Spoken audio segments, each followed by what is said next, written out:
Joseph Gourlian, bonjour. Bonjour Fabien. Merci de nous recevoir dans vos bureaux londoniens. Vos prises de parole et sorties médiatiques sont rares. J'imagine qu'il y a une raison forte à notre venue et le fait d'avoir accepté cet entretien aujourd'hui. Oui, effectivement, j'ai décidé de reprendre la présidence du club puisque Gervais Martel m'a fait part de sa volonté de sortir du conseil d'administration.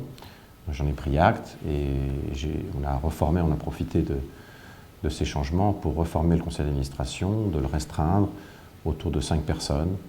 Un conseil plus petit qui va nous permettre de prendre des décisions de manière plus rapide et efficace. Le Racing Club de Lens sans Gervais Martel, c'est pas une petite décision, c'est un chapitre qui se ferme, j'ai envie de dire. Oui, c'est un chapitre qui se ferme. Gervais a incarné ce club pendant 30 ans. Il l'incarne encore quelque part. Il a participé à des moments merveilleux, à la grande victoire dans le championnat en 1998, il y a 20 ans déjà, mais aussi aux aventures en Coupe d'Europe. Et malheureusement, dans des passages un peu plus compliqués, un peu plus malheureux sur les 10 dernières années. Il reste président d'honneur du Racing Club et il reste évidemment l'incarnation et il reste une grande figure du club pour toujours. Joseph, vous parliez de projet, mais j'imagine que c'est un travail de longue haleine qui date d'il y a quelques temps quand même. Vous n'êtes pas levé le lendemain du match face à Bourg-en-Bresse et cette grosse cassure avec le public en disant il faut un projet pour le Racing. Effectivement, cette cassure, elle vient de loin. Cette cassure, elle vient des dernières années, elle vient des déceptions sportives, mais elle vient aussi du fait qu'on a un peu perdu dans le brouhaha médiatique, les difficultés financières et les déceptions sportives. On a perdu nos cultures, on a perdu nos valeurs. Et effectivement, il y a eu une cassure à un moment donné entre nos supporters et l'équipe, le club. Et ça, c'est inacceptable. C'est inacceptable et c'est donc fort de ce constat qu'on s'est dit il faut qu'on repense le projet du Racing Club de Lens. Mise en place également de l'effectif professionnel. J'imagine qu'à travers le travail sur les valeurs, vous avez demandé aux équipes en place de ne pas recruter n'importe qui. Ce sont des gens qui doivent rapidement comprendre l'environnement du Racing Club de Lens. Effectivement. Alors d'abord, nouveau projet, nouvelles équipes. Le club a été... il y a eu beaucoup de changements.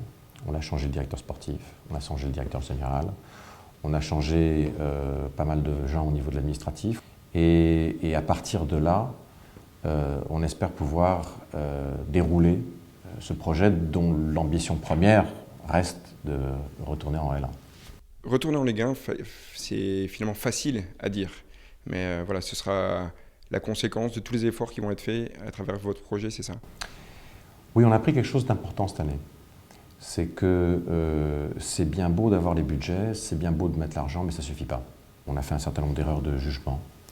Et donc, il faut tirer les conséquences de ces erreurs. Et c'est ce qu'on a fait. Vous êtes en train de nous dire qu'il faut davantage d'efficacité financière?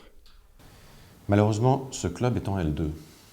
Ça fait 8 des 10 dernières années qu'on passe en L2. Ça crée une tension financière qui est insoutenable, on l'a vu, qui est celle d'un club dont les revenus sont ceux d'un club de L2, mais dont les coûts sont encore restés ceux d'un club de L1. Il faut donc faire un effort financier important. Et cet effort financier, on va le faire de manière à ce qu'on retrouve une soutenabilité et qu'on puisse enfin entrevoir l'avenir sans avoir à dépenser trop d'argent sur la partie non sportive. Ce qui intéresse par-dessus tout nos supporters, ce sont les ambitions sportives. Vous l'avez dit, le budget n'est pas affecté. Ça veut dire ambition préservée? Absolument, absolument. Je me lève tous les jours en pensant à l'idée de repasser en L1. Et ce que je voudrais, en fait, dans les changements culturels qu'on a fait dans le club, c'est que tout le staff administratif et tout le staff sportif se lève avec cette même ambition et cette même rage de vouloir repasser en L1. Le Racing sera en Ligue 1 l'année prochaine? Dieu seul sait. Moi, ce que je sais, c'est qu'on va faire en sorte de mettre tous les moyens pour qu'on puisse retourner en L1. Joseph, on arrive au terme de cet entretien. On sent en vous une réelle volonté de réussir au Racing Club de Lens. Oui, il faut que ce club réussisse. Ce club, il est très particulier. Il a une singularité et il a une proximité avec sa base de supporters. Et il faut qu'on réussisse pour nos supporters.